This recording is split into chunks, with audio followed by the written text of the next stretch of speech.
The oldest film included on the National Film Registry of the U.S. Library of Congress features a pale boy calmly swinging a pair of wooden clubs, apparently as part of an exercise routine.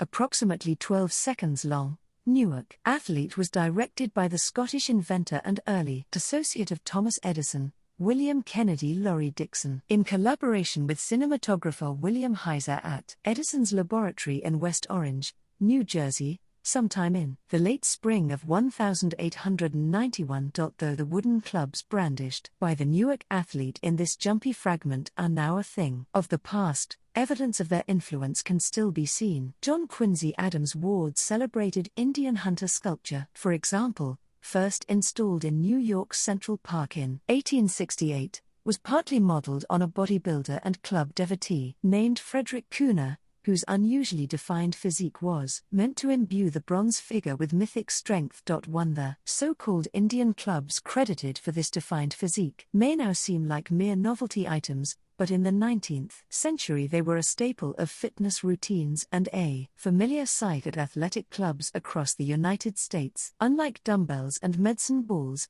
they also played a role beyond keeping the body trim.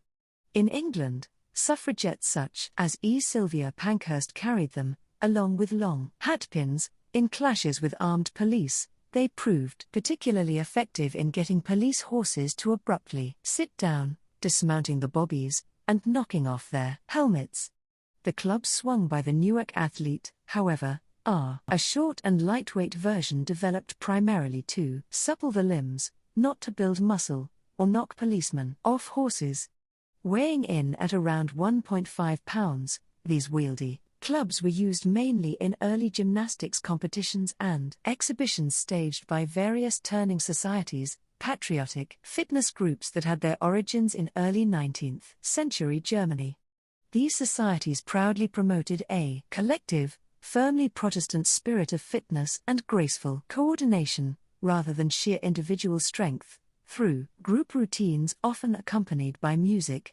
Turning was the brainchild of an eccentric German schoolteacher named Friedrich Jahn, a nationalist who crusaded against the French and drew attention to himself by living in a cave and occasionally promenading through town in nothing but a bearskin. Also known as the Turnvater, Jahn had in turn been influenced by the pioneers of modern gymnastics, Johann Christoph Friedrich Gutzmuths, author of the first gymnastics manual, Gymnastik für die Jugend, 1793, which was concerned not only with how to exercise but also with why one should, and Johann Bastow, a philosopher and social reformer from Hamburg who advocated a more egalitarian approach to education, consisting of a practical curriculum conducted in the vernacular. As Jahn had envisioned, the Turner movement was highly influential and spread rapidly throughout Europe and across the pond. The first Turners arrived in the United States in 1824. Though gymnastics ambassadors like Charles Folin, Francis Lieber, and Charles Beck, who published his translation of Jahn's Deutsche Turnkunst in 1828, were eager to demonstrate the basics to American fitness circles, the movement didn't take off until the failed German Revolution of 1848 brought a critical mass of 48ers to New England, the Great Plains, and beyond. Cincinnati became the first city to build a Turnverein in 1848, Boston, Philadelphia, and Cleveland quickly followed suit. 3 As their constituencies grew, these turning societies evolved into more than fitness clubs. They were veritable centers of German-American social, cultural, and political life. It comes as no surprise, then, that when club swinging debuted at the 1904 Summer Games in St. Louis, the U.S. men's team swept the field, winning gold, silver, and bronze in the new artistic gymnastics event. Edward Hennig, winner of the gold medal, belonged to the Turnverein Vorwärts in Cleveland. Emil Vogt, who took silver, was a member of the local Concordia Turnverein in St. Louis. Both performed for 5 full minutes with a set of 3-pound clubs. Other German Americans, like George Brocius of the Milwaukee Turnverein and William Reuter, a 48er from the Turngemeinde of Davenport, Iowa, fulfilled Jan's vision by convincing school districts across the Midwest and beyond to make exercise a cornerstone of public education. 4 In contrast to this so-called light gymnastics, the longer, heavier clubs weighed anywhere from 4 to 20 pounds each and were used almost exclusively by strong men and a growing class of male middle managers to build conspicuous brawn. A key figure in the popularization of this more individualistic and muscle-focused take on club swinging was the British health evangelist Donald Walker, author of the highly popular Victorian health guide British Manly Exercises, 1834, its sequel Walker's Manly Exercises, ca. 1837, and the monumentally titled Exercises for Ladies, calculated to preserve and improve beauty and to prevent and correct personal defects, inseparable from constrained or careless habits, founded on physiological principles, 1835.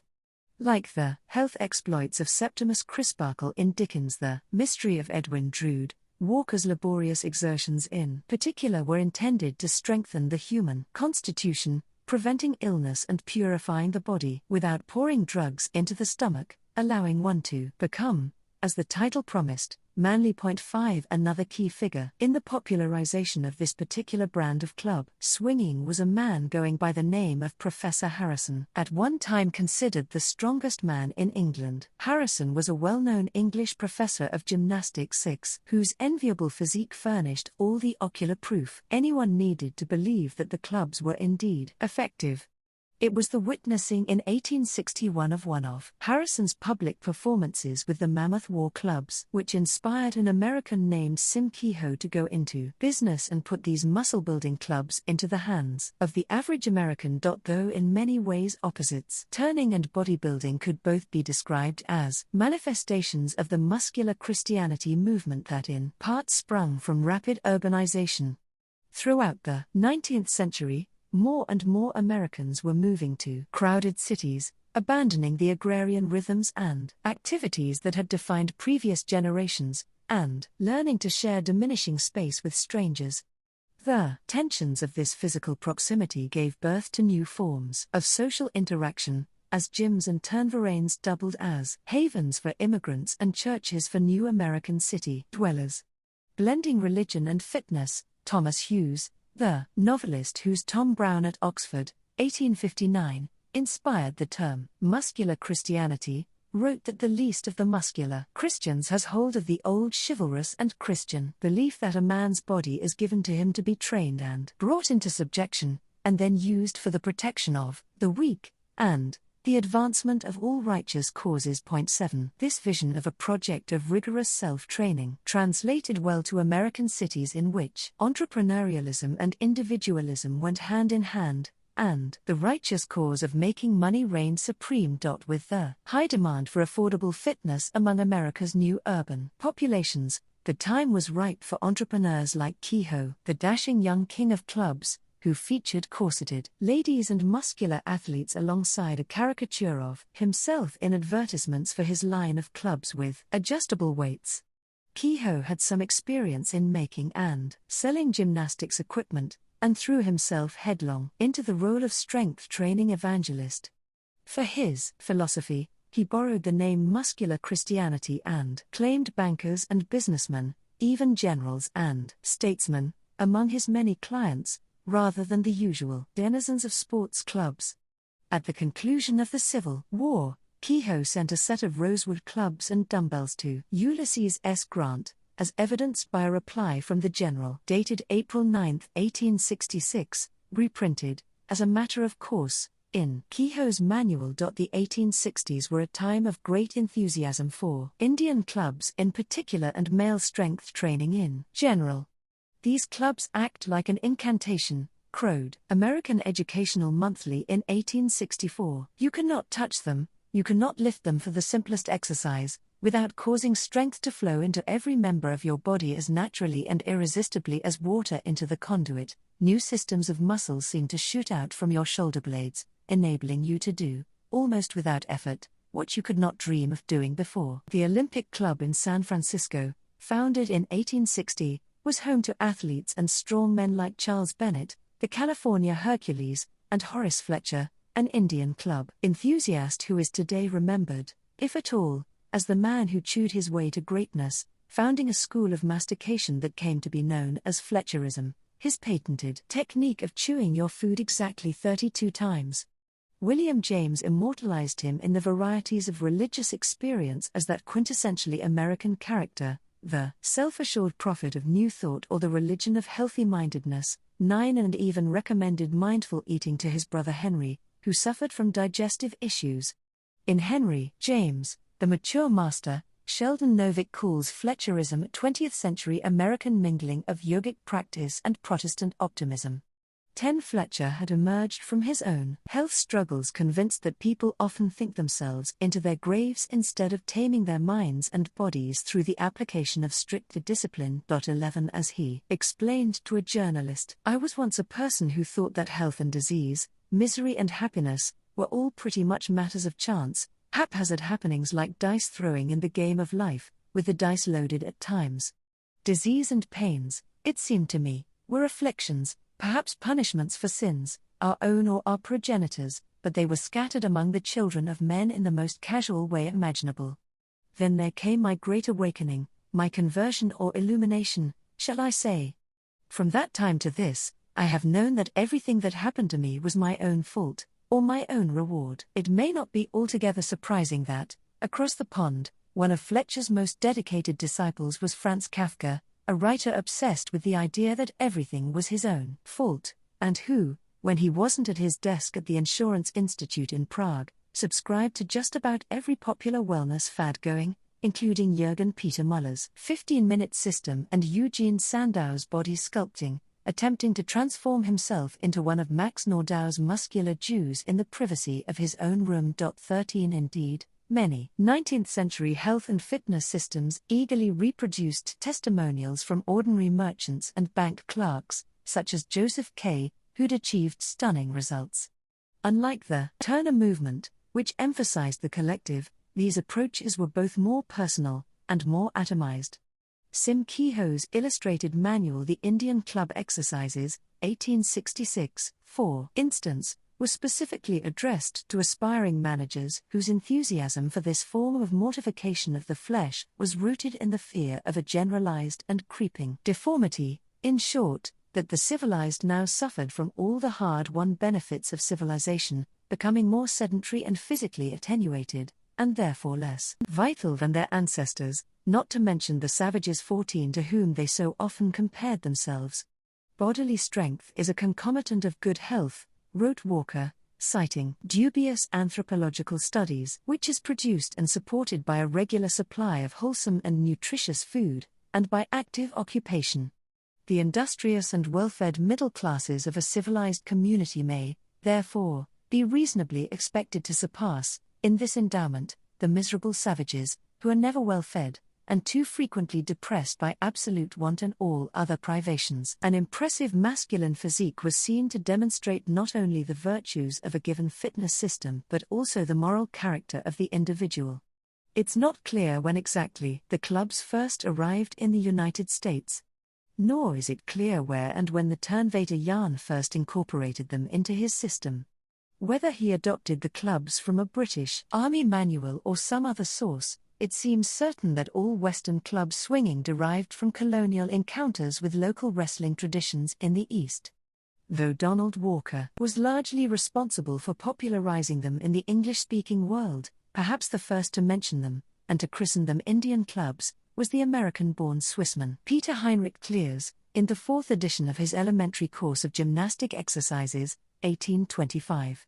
16 Though Indian club isn't exactly a misnomer, some of the clubs called by this name are now thought to descend from the large meals used in Persian Pahlavani and Zuarkane culture, a kind of ritual gymnastics that combines pre-Islamic, Sufi, and Shia spiritual exercises.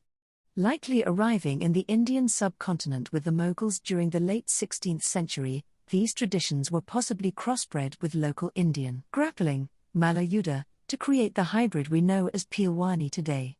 The British Museum owns an album known as the Manly Ragamala, 1610, illustrated in the provincial Mughal style, depicting athletes with various apparatuses, one of which resembles a godda, a large mallet. 17. A later version, in the Rajasthani style, clearly shows an athlete with a pair of mudgars, the heavy clubs still used today. The shorter, lighter clubs called yori in India are believed to have developed independently from the battle mace described in ancient Sanskrit epics. Peacetime versions of yori, used by wrestlers, and eventually soldiers, for training purposes, are mentioned in print for the first time in the 12th century text the Manasollasa and the 13th century Mala Purana, emphasizing the club's long association with masculinity and a kind of ascetic athleticism. 18 Soldiers in the employ of the East India Company may have picked up club exercises from local Indian troops as early as the 17th century. But it wasn't until the following centuries that these exercises became common among British colonial troops. As mortality rates for these foreigners in India soared, the overwhelmed medical staff sought to adopt new forms of bodily discipline for the troops. Seeing their patients suffering from numerous illnesses, they were induced to give local traditions a closer look. According to Connor Heffernan, wrestlers and other conspicuously muscled local specimens provided a pointed contrast to the weak and undisciplined foreigners. Those wielding Indian clubs effectively were depicted as being in complete control of their desires. 19 Soon club swinging became standard in British Army drills and the way was paved for its adoption by the public back home. Even Queen Victoria's exasperated physician, Dr. Clark, prescribed the frequent use of Indian clubs to strengthen the monarch's arm muscles. 20 For most of the 19th century, however, Indian club swinging, at least in its non-Turnverein varieties, like most physical training, was male-dominated. With notable exceptions like Madame Bouger Hawley, who owned gyms and advocated gymnastics training for women from the 1820s on. 21, and middle-class women such as Leonora Geary, Mrs. Thomas and Madame Furtsey, who opened independently run Indian Scepter, ultralight club used by women, and dancing classes for Englishwomen. 22 The fairer sex was generally encouraged to train in moderation, if at all, and to avoid becoming too strong or too muscular. Male authors like Walker, who wrote a separate guide for ladies, considered feminine bodies more delicate and unruly than their own, though Walker was at least liberal enough to encourage club training in the first place.